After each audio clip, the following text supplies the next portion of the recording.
Hati-hati keluar kenyataan berkaitan sensitiviti agama dan kaum.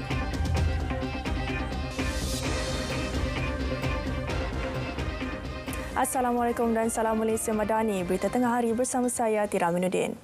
Nada sokongan Jerman kepada Israel telah berubah. Itu yang dinyatakan dalam artikel The New York Times. Ia selepas kritikan keras Perdana Menteri Datuk Seri Anwar Ibrahim terhadap negara barat mengenai Gaza semasa lawatan ke Jerman baru-baru ini.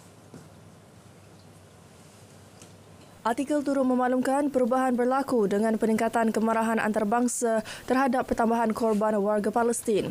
Koresponden artikel itu di Berlin, Erika Solomon menulis pada Jumaat, Jerman semakin rasa janggal dalam kedudukannya sebagai sekutu rapat Israel.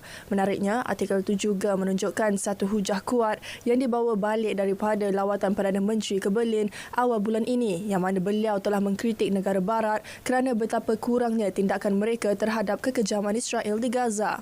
Bagaimanapun, artikel itu juga menyatakan selain daripada perubahan nada, tidak banyak yang akan dilakukan di Berlin melainkan Amerika Syarikat mengambil langkah yang lebih tegas. Artikel itu menunjukkan keputusan paling penting yang boleh dibuat Jerman memetik jurucakap dasar luar untuk Parti Christian Democrats di Parlimen ialah menyambung semula pembiayaan kepada agensi kerja dan bantuan pertubuhan bangsa-bangsa bersatu untuk pelarian Palestin. Hati-hati dalam sebarang kenyataan atau tindakan yang menyentuh sensitiviti agama dan perkauman, tegas Menteri Perpaduan Aaron Agu Dagang dan mengingatkan orang ramai berkenaan perkara itu. Beliau melalui platform X berkata, rukun negara adalah prinsip asas yang sepatutnya menjadi panduan membina dan memelihara keharmonian di Malaysia. Cita-cita dan prinsip tersebut perlu dihayati dan dipatuhi setiap lapisan masyarakat bagi mencapai kesejahteraan bersama dan membangunkan negara yang harmoni. Beliau turut berharap agar semua pihak dapat menyebar luas prinsip asas integrasi nasional iaitu faham, hormat dan terima yang merupakan prinsip asas dalam memupuk keharmonian dan kepelbagaian dalam masyarakat Malaysia.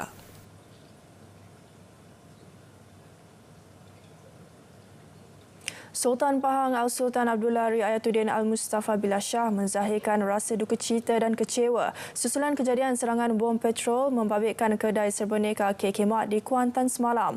Baginda menitahkan agar pihak polis Pahang memberi perhatian serius dan mengambil tindakan tegas dengan segera. Datuk Pengelola Bijaya Diraja Utama Istana Pahang, Major Jeneral Datuk Muhammad Zahari Yahya berkata, Seri Paduka Baginda mengecam sekeras-kerasnya tindakan tersebut. Ia disifatkan sebagai tindakan yang menyalahi undang-undang dan agama yang sentiasa menitik beratkan keamanan serta kemakmuran. Baginda menyeru seluruh rakyat khususnya rakyat Pahang supaya tidak mudah terpengaruh dengan naratif perkauman yang boleh mengganggu dan menggugat keharmonian yang dinikmati selama ini. Semua pihak perlu menghormati kedaulatan undang-undang dan tidak bertindak melampaui batas. Video tular di media sosial berkaitan isu kafe diambil di luar Kansas dan diselewengkan konteks. Tegas Menteri Pendidikan Fadlina Siddiq, perkara itu adalah cubaan jahat mahu mencalarkan imej serta kredibiliti beliau. Beliau juga menyifatkan penularan video itu turut berniat mencetuskan kekecohan dalam isu berkaitan 3R dengan pemesongan makna ucapan sebenar sehingga beliau ditoma dengan ujaran kebencian. Selain tuduhan tidak benar dan fitnah, beliau juga telah menerima ancaman keselamatan. Jelas beliau, video tular itu adalah keratan yang diambil daripada pertemuan tertutup beliau dengan kumpulan tertentu. Ia telah dirakam dan ditularkan dengan tafsiran di luar konteks untuk mencipta polemik dan bersifat fitnah. Selepas 15 jam sesat di hutan di kampung Pulau Kerengga Marang, 3 sahabat berjaya ditemukan kira-kira pukul 8 pagi tadi. Kesemua mangsa ditemukan selamat 4 km dari pos kawalan bencana. Komandan Operasi JBPM Terengganu, Cik Muhammad Badrul Isham Cik Muhammad Nur memaklumkan, mangsa dikenali sebagai Muhammad Adam Ajmal Zainuddin 15 tahun, Muhammad Haris Kamaruddin 16 tahun dan Muhammad Amirul Haziq Selamat 16 tahun. Mereka ditemui oleh salah seorang bapa mangsa bersama pasukan penyelamat dalam keadaan lemah dan mengalami luka kecil di badan. Dalam kejadian kira-kira pukul 4 petang semalam, 3 remaja tersebut dilaporkan tersesat dan gagal menemui jalan pulang selepas memikar ayam hutan. Operasi dilancarkan pukul 5 petang dengan kekuatan 48 ahli pasukan bomba, polis serta penduduk kampung. Kesemua mangsa dibawa ke klinik kesihatan Merchang sebelum diserahkan kepada keluarga masing-masing. Peruntukan sebanyak RM400,000 disalur Kementerian Pelancongan Seni dan Budaya MOTAG bagi menaik taraf infrastruktur 3 inap desa di Melaka tahun ini. Pengerusi pemilik homestay dan kampung stay Melaka, Dato' Akramuddin Abdul Aziz berkata, 3 inap desa berkenaan masing-masing di Melaka Pindah, Kampung Morton dan Tanjung Kling. Menurutnya, 3 inap desa terbabit layak menerima peruntukan berkenaan selepas didapati mencapai piawaian yang ditetapkan. Tahun lepas kita mendapat peruntukan hampir 200,000. Yang ada sebuah rumah dapat 4,000, 14,000 untuk bayar pulih prasarana dalaman rumah tu. Jadi ini merupakan satu galakan dan hari ini pun kita dapat lagi peruntukan tu. Ini merupakan satu suntikan semangat kepada saya untuk memastikan bahawa pemilik-pemilik homestay dan kampung stay di Melaka menjaga kebersihan homestay mereka kerana kita masih ada lagi sampai bulan 12, ada Kongkong pun ada lagi 9 bulan untuk kita melayari Bahtera Tahun Melayu Melaka 2024 ni. Beliau ditemui selepas program sumbangan baju raya kepada 40 anak yatim, asnaf serta warga emas di negeri itu. 8 individu didapati melakukan kesalahan dengan tidak menghormati Ramadan apabila merokok di tempat awam. Perbuatan mereka dikesan semasa operasi Jabatan Agama Islam Wilayah Persekutuan Labuan di pulau itu setakat ini. Ketua Operasi Penguatkuasaan dan Pencegahan Jawi Labuan, Sazali Ritudin Syahbudin berkata, ia hasil pemantauan dilaksana pihaknya sepanjang bulan Ramadan di beberapa buah premis menjual makanan, pusat membeli belah dan taman rekreasi sekitar Labuan. Tambah beliau, kes tidak menghormati Ramadan turun sedikit tahun ini berbanding tahun lepas seramai 10 orang. Beliau memberi amaran individu yang makan di halayak ramai dan peniaga yang bersubahat boleh didenda tidak lebih RM1,000, penjara maksimum 6 bulan atau kedua-duanya sekali. Tindakan boleh diambil mengikut peruntukan dalam Akta Kesalahan Jenayah Syariah Wilayah Persekutuan 1997, Akta 559. Majlis Getah Malaysia MRC menyumbang RM20,000 bagi membantu anak-anak yatim di sekitar Masjid Al-Imam Ash-Shafi, Taman Maluri melalui Majlis Tautan Kasih Ramadan. Program itu bagi membantu anak-anak yatim menjalani ibadah puasa dan membuat persiapan Hari Raya. Menteri Perdagangan dan Komuniti Datuk Seri Johari Abdul Ghani berkata, usaha ini pastinya membawa keceriaan dan memberi manfaat kepada anak-anak tersebut.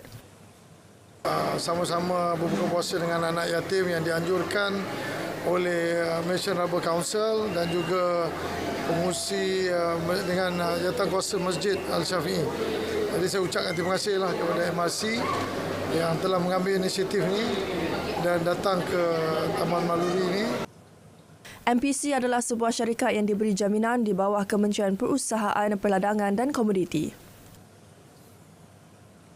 Sebanyak 418.52 kilogram makanan yang tidak terjual di Bazar Ramadan sekitar Kuala Nerus berjaya diselamatkan melalui program My Safe Food Ramadan Terengganu.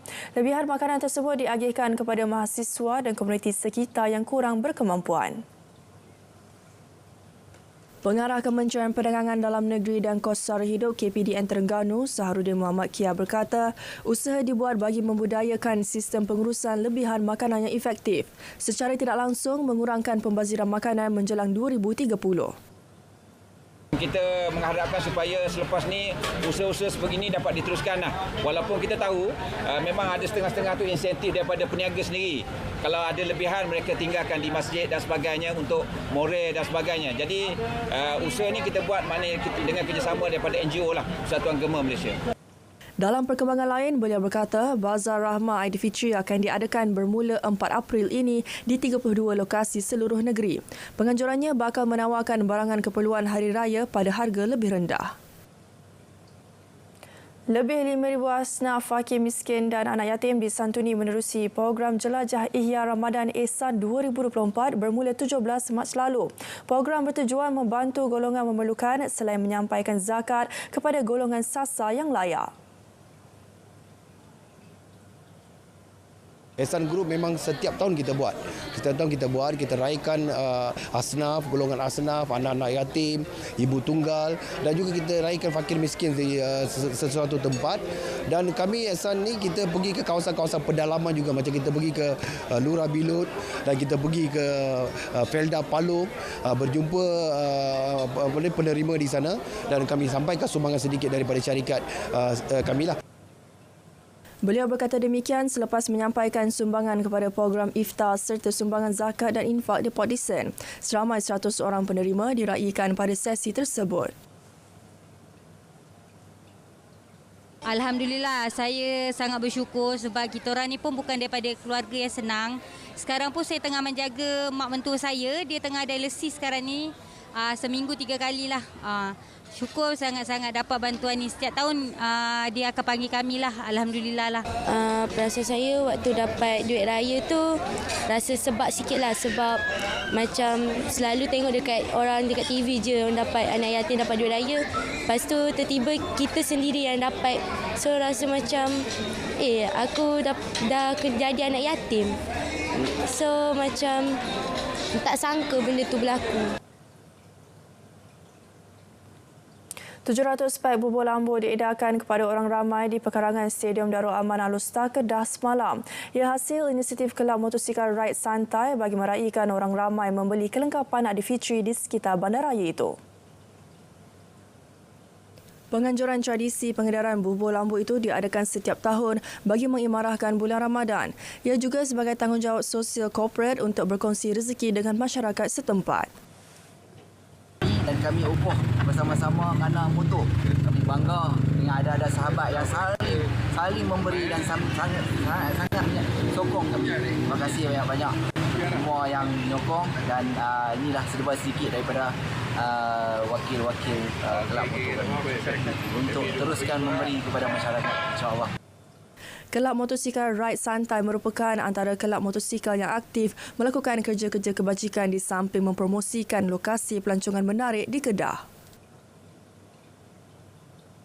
Suruhanjaya Integriti Agensi Penguatkuasaan mengendali aduan orang ramai dan menjalankan siasatan mengenai salah laku pegawai penguatkuasa dan agensi penguatkuasaan dengan tegas, telus dan efisien. Sila layari www.eaic.gov.my.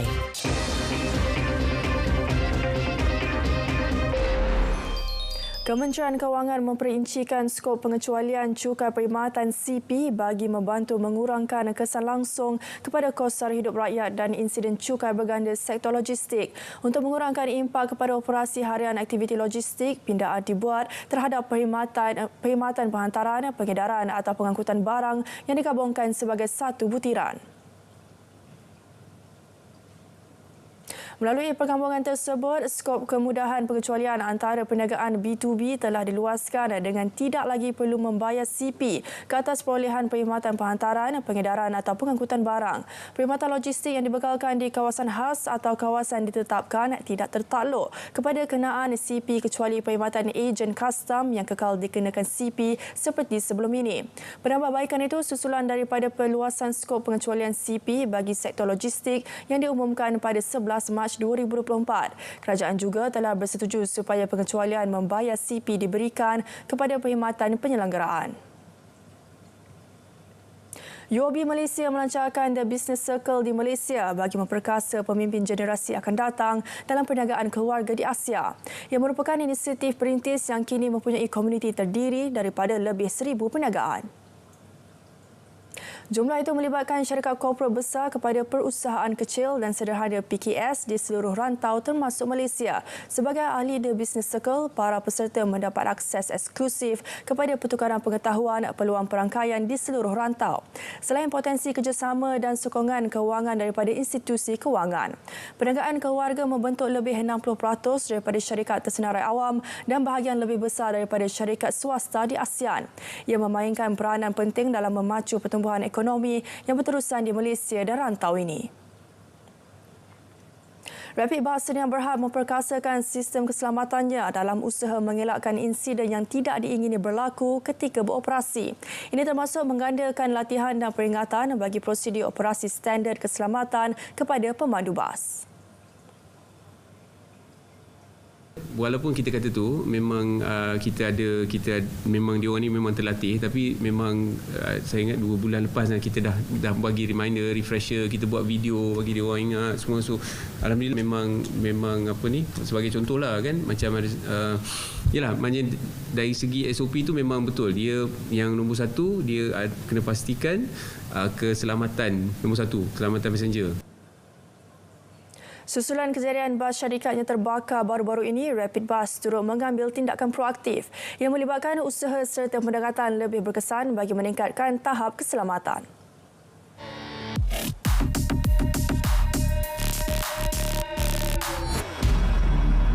Tular di media sosial, satu lagi kes menghina Islam kononnya berlaku di negara ini. Kali ini ungkapan Allahu Akbar didakwa dicetak pada tayar kereta. Menerusi hantaran itu, penghantar menggesa orang ramai memboikot jenama berkenaan selain mahu tindakan tegas diambil pihak berwajib. Semakan pasukan Biar Betul mendapati perkara sebenar tak sama seperti didakwa. Dakwaan yang dibuat penghantar sebenarnya cerita lama. Kisah tayar dengan cetakan kalimah Allah itu dipercayai mula disebar pada 2016. Cerita berkenaan dipercayai sengaja dikitar semula bertujuan mengambil kesempatan dengan isu seumpama yang sedang timbul. Malah seorang pengguna media sosial turut mendakwa kejadian bukan berlaku di Malaysia. Ini kerana jenama tayar terbabit, tidak dibawa masuk dan dijual di negara ini. Putuskan rantaian cerita palsu, apatah lagi yang menyentuh isu 3R. Penyebarannya hanya mengundang padah. Terima bahan fitnah atau disyaki tidak betul, segera lapor ke MCMC. Biar betul, tak pasti, jangan kongsi.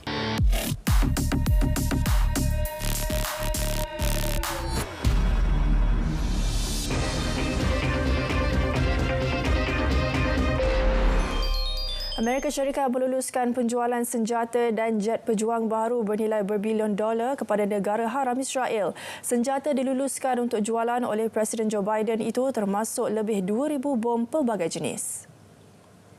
Seorang lagi pegawai Amerika berkata Jabatan Negara minggu lalu meluluskan pemindahan 25 jet pejuang dari enjin F-35A. Pesawat dan enjin itu dianggarkan bernilai sekitar 2.5 bilion dolar Amerika. Jualan belum dimaklumkan secara terbuka dan tiada pengumuman dibuat. Biden dan Perdana Menteri Israel Benjamin Netanyahu pula semakin bertelegah sejak beberapa minggu kebelakangan ini. Netanyahu baru-baru ini secara tiba-tiba membatalkan lawatan delegasinya ke Washington yang bertujuan membincangkan alternatif kepada pencerobohan Israel ke atas Rafah. Sebuah gudang penyimpanan peluru milik tentera di Bogor, Jawa Barat meletup dan terbakar. Kejadian dilaporkan berlaku pada Sabtu pukul 7.05 malam waktu tempatan. Gudang milik Komando Daerah Tentera Jayakarta, Godam Jaya, itu terletak di kawasan Gunung Puteri. Ketika ini masih terdapat kebakaran dan letupan kecil. Siasatan terperinci sedang dijalankan termasuk pemindahan penduduk di sekitar gudang dan pengendalian kebakaran.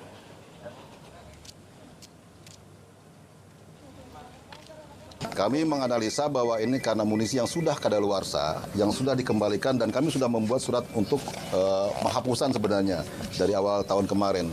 Tapi karena ini berproses, kita kumpulkan dulu, kita rapikan satu persatu, sehingga ini kemungkinan adalah karena seperti bahan peledak kan bahan kimia nih, yang kemungkinan sangat labil saat ini, dan memang kami tidak pakai lagi ini.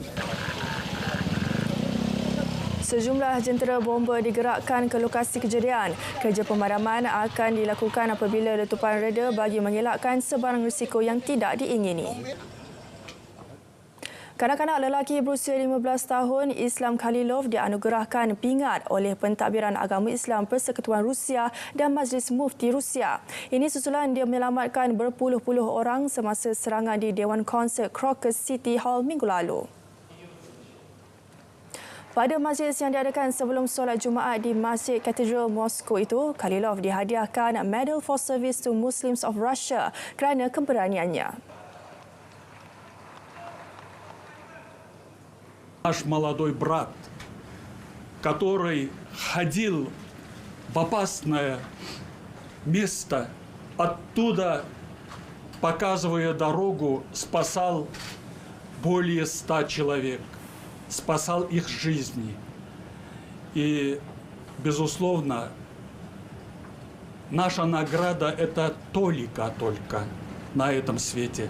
Но главная награда за спасение людей, творений нашего Господа Всевышнего Аллаха, Он получит от Него самого, от Всевышнего Аллаха.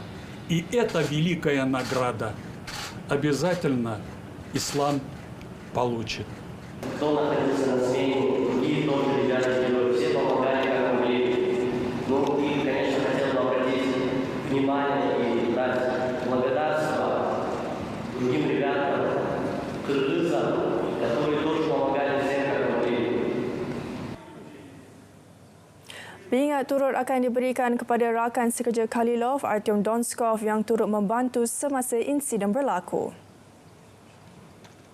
Beliau pun berkongsi badan namun tidak menghalang salah seorang daripada pasangan kembar Siam dari Amerika Syarikat untuk melangsungkan perkahwinan. Abby Hansel berkahwin dengan pasangannya Josh Bowling dalam satu majlis di Minnesota.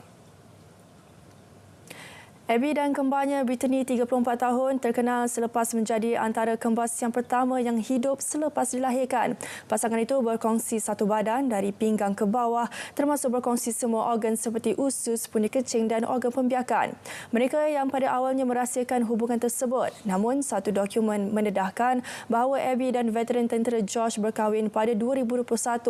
Klip majlis perkahwinan mereka dikongsi di laman TikTok. Walaupun berita perkahwinan itu menimbulkan pelbagai persoalan, namun adik-beradik itu kelihatan bahagia dengan perkahwinan tersebut.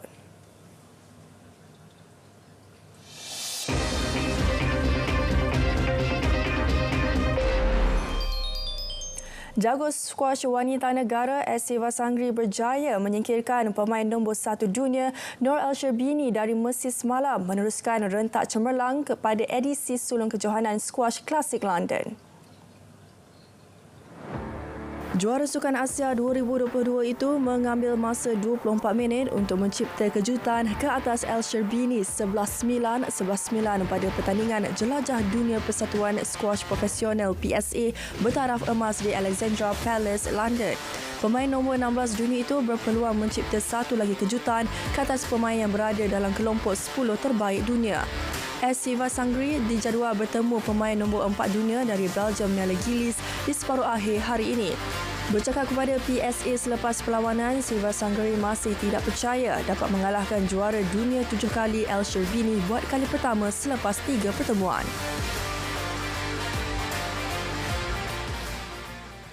Garingan beregu lelaki negara Wan Muhammad Arif Wan Junaidi Yap Roy King semakin hampir raih gelaran sulung selepas mara ke final kejohanan Badminton Masters Sepanyol 2024 yang berlangsung di Centro di Porvito Municipal Galor. Pasangan nombor 65 dunia itu mempamerkan aksi cemerlang apabila mengejutkan gandingan adik-beradik Popov, Christo Thomas Jr. dari Perancis dengan 21-17, 21-17 pada perlawanan peringkat separuh akhir acara Super 300. Pada pentas final, Wan Muhammad Arif dan Roy King akan berdepan gandingan Indonesia, Sabah Karyaman Utama, Mohreza Pahlavi Ishafani. Perlawanan akhir hari ini memberi peluang besar kepada gandingan Malaysia untuk membalas dendam kekalahan di peringkat separuh akhir pada Masters Indonesia 2023 September lepas. Perak FC meneruskan rentak kemenangan aksi pramusim selepas menewaskan juara Liga Singapura Albirex Niigata FC 3-1 malam tadi. Perlawanan yang berlangsung di Stadium Perak itu menyaksikan tuan rumah lebih banyak mengasak ke kubu pelawat. Gol awal permainan dijaringkan Perak FC menerusi Adailat Kanibakov pada minit ke-6. Albirex Niigata FC bagaimanapun berjaya menyamakan kedudukan pada minit ke-46 menerusi jaringan Arya Igami Tarhani.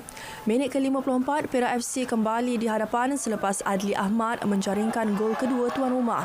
Seterusnya, Luka Milunovic mengukuhkan kedudukan skuad The Boss Gorers dengan jaringan menerusi sepakan penalti pada minit ke-73.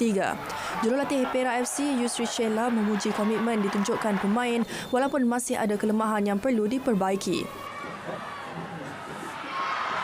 Kelemahan-kelemahan tersebut dan banyak lagi kelemahan yang kita lihat. Cumanya yang boleh dibanggakan adalah komitmen dan karakter para pemain. sentiasa berjuang dan cuba mendapatkan gol itu ada satu positif yang saya lihat pada keseluruhan perlawanan malam ini. Sementara itu, pengendali Albirex Niigata FC, Yoshinaga Kazuaki mengakui anak buahnya banyak melakukan kesilapan dan bermain di bawah tahap yang diharapkan. 我々のやっぱミスが多かったと思うんで、結果は妥当かなと思います。